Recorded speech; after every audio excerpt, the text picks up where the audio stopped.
Everyone, ये Indian economy का 60वां part है और अब हम बात करें कुछ राजस्व से संबंधित और मिसलेनियस है, कुछ राजस्व से संबंधित बातों को लेंगे। और आपको पता है कि इंडियन इकोनॉमी में बहुत सारे जो प्रश्न हैं वो वेरिएबल है, काफ़ी चेंज होता है, हर 1 साल पे 2 साल पे आंकड़े बदल जाते, तो इसका आपको ख्याल रखना है। लेकिन पूर्व में जो पूछे गए प्रश्न है मैं उस पर आपको कुछ बताने वाला हूँ और कुछ ट्रेडिशनल क्वेश्चन है। तो एक क्वेश्चन है, राजकोषीय घाटे से क्या तात्पर्य है? ये पूछा हुआ प्रश्न है। राजकोषीय घाटा कुल व्यय माइनस राजस्व प्राप्तियां प्लस ऋणों की वसूली प्लस विनिवेश से प्राप्तियां, या कुल व्यय माइनस कुल प्राप्तियां। इन दोनों में से आपको सिलेक्ट करना है। भारत सरकार के बजट के आंकड़ों में कुल व्यय और कुल प्राप्तियों के बीच के अंतर को क्या कहते हैं? ये प्रश्न आ चुका है एसएससी में। बजटीय घाटा या राजकोषीय घाटा। और भारत का वित्तीय वर्ष प्रारंभ होता है 1 अप्रैल से या 1 मार्च से। और आप बताएं, ये प्रश्न पूछा हुआ है पीसीएस में। हाल के वर्षों में संघीय सरकार के बजट में व्यय का सबसे बड़ा मद क्या रहा है? ब्याज की अदायगी या रक्षा व्यय? राजकोषीय घाटा क्या है?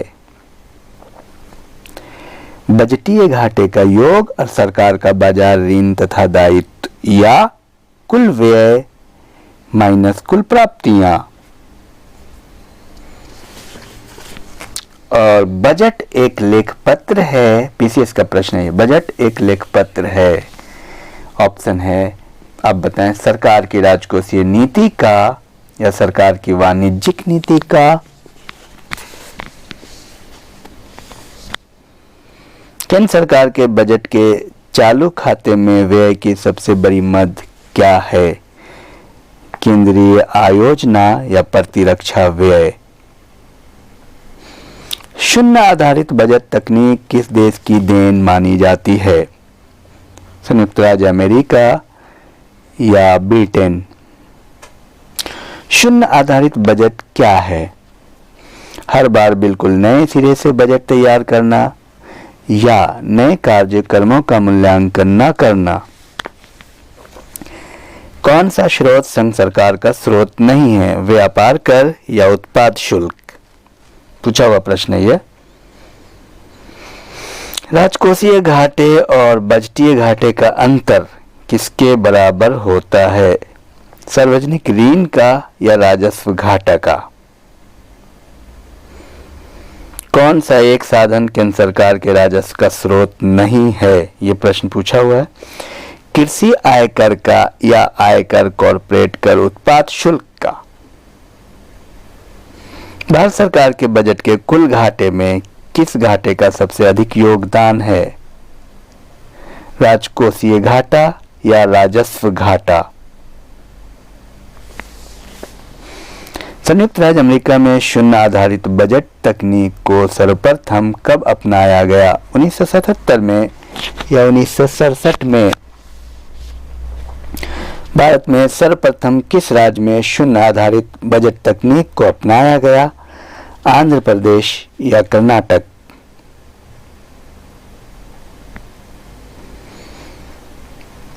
भारत को अधिकतम कर आय कहां से प्राप्त होती है? निगम कर से या आय कर से? भारत में शून्य आधारित बजट प्रणाली कब अस्तित्व में आया? 7वीं पंचवर्षीय योजना या 5वीं पंचवर्षीय योजना? केंद्र सरकार का गैर योजना व्यय का अंग नहीं है। कौन सा गैर योजना व्यय का अंग नहीं है? विज्ञान एवं तकनीकी विकास हेतु आवंटन या प्रतिरक्षा ब्याज भुगतान परिधान का भुगतान? भारत सरकार की कुल कर आय में सर्वाधिक योगदान किसका होता है? केंद्रीय आबकारी कर का या आय कर का। वार्षिक वित्तीय विवरण यानी बजट संसद के दोनों सदनों के समक्ष पहुंचाया जाता है किसके द्वारा? राष्ट्रपति के द्वारा या वित्त मंत्री के द्वारा। प्रत्यक्ष करों में से किस कर से सरकार को अधिक राजस्व की प्राप्ति होती है? निगम कर से या आय कर से?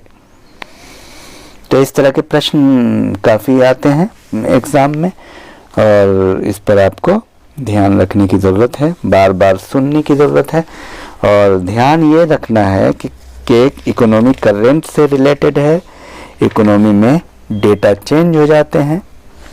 तो ये है, सावधानी के साथ पढ़ाई करें। Thank you.